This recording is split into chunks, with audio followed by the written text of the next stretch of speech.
పూజ్య గురుదేవులు శ్రీ గాడ్ గారు వెదురుపాక విజయదుర్గా పీఠాన్ని స్థాపించి మనందరి కోసం ఆ పీఠాన్ని చక్కటి ఆధ్యాత్మిక చింతనతో, క్రమశిక్షణతో, నిజాయితీతో నడిపించి విజయదుర్గాదేవి భగవంతుడి పవిత్రతను అనేక విధాలుగా మనకి నేర్పించి మన గాడ్ గారు, మన పితృవర్యులు మనల్ని విడిచి వెళ్ళిపోవడం చాలా బాధాకరమైనటువంటిది. ఎప్పుడూ కూడా అమ్మాయి వచ్చావా, అల్లుడు వచ్చారా అంటూ ప్రతి ఆడపిల్లకి కూడా పుట్టిల్లు లేని లోటుని, పుట్టిల్లు ఉన్నా కూడా ఆ పుట్టింటి కన్నా గొప్పదైన పుట్టింటిని పరిచయం చేసిన గొప్ప వ్యక్తి.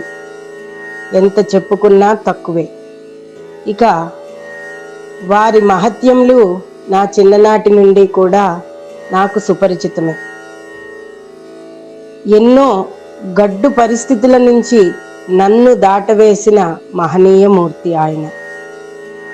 ఏ అపనింద వచ్చినా, ఏ అవమానం వచ్చినా, ఏ సత్కారం జరిగినా అన్నీ కూడా గురువుగారికి చెప్పకుండా, ఆయనకి తెలియకుండా ఎప్పుడూ నేను మా కుటుంబ సభ్యుల మధ్య నిర్ణయం తీసుకుంటున్నా ఒక్కసారి గురువుగారితో చెప్పి అన్న మాటని ఒక ధైర్యం ఉండేది. ఇవాళ ఆ ధైర్యం లేకుండా అయిపోయింది. వెదురుపాక విజయదుర్గా పీఠము అంటే ఒక గొప్పదైన పేరున్న గలది.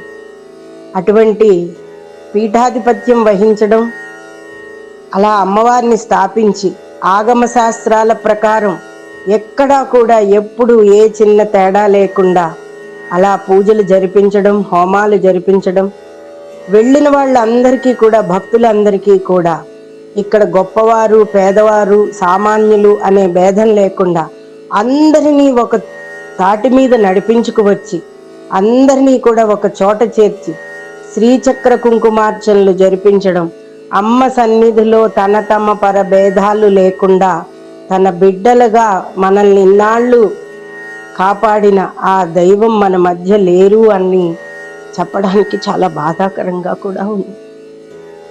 కాసులు, పెద్ద కాసులు వచ్చావా అనేవారు. చిన్న కాసులు అంటే వాళ్ళ అమ్మాయి. ఆ పిలుపు ఆయన ఒక్కరే పిలుస్తారు నన్ను. ఇంకెవ్వరు నన్ను ఇప్పటిదాకా పిలవలేదు, పిలవరు కూడా. అటువంటి పరమ పూజ్యమైన నా గురువర్యులు ఇవాళ మన మధ్య లేకపోవడం చాలా బాధాకరంగా ఉంది.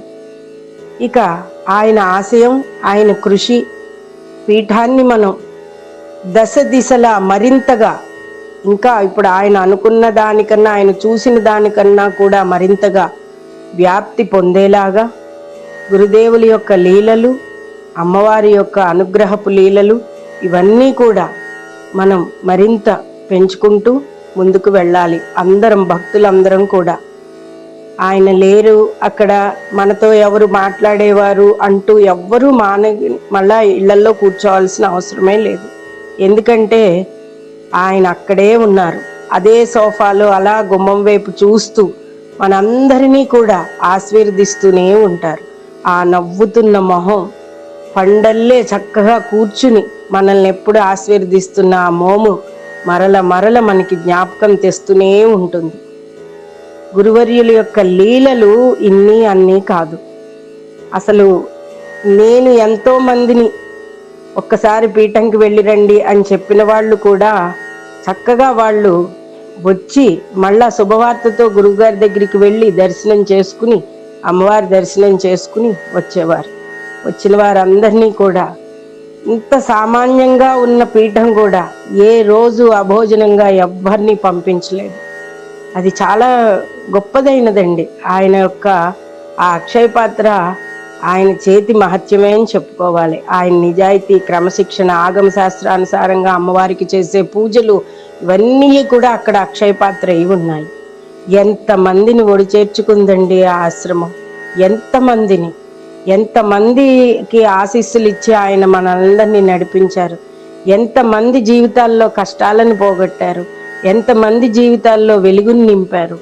అటువంటి మహానుభావుడు మన గురుతుల్యులు. ఆయనకి ఇవాళ మేము మా కుటుంబం తరపున, అలాగే భక్తులందరి తరపున కూడా ప్రేమపూర్వకంగా, హృదయపూర్వకంగా సభక్త నివాళి. నేను ఇవాళ ఆయన్ని నేను అశ్రు నివాళి అని అనలేకపోతున్నానండి. ఎందుకంటే నాకు ఆయన నా దగ్గర లేరు, ఆశ్రమంలో లేరు అన్న ధ్యాసలో నేను లేను. ఆయన అక్కడే ఉన్నారు, మనందరి కోసం ఉన్నారు, మనల్ని ఎప్పుడూ ఆశీర్వదిస్తూ ఉంటారు. హృదయపూర్వకంగా నేను నివాళి అర్పిస్తున్నాను. అందరం కూడా మళ్ళా ఎప్పట్లాగే పీఠానికి వెళ్దాం.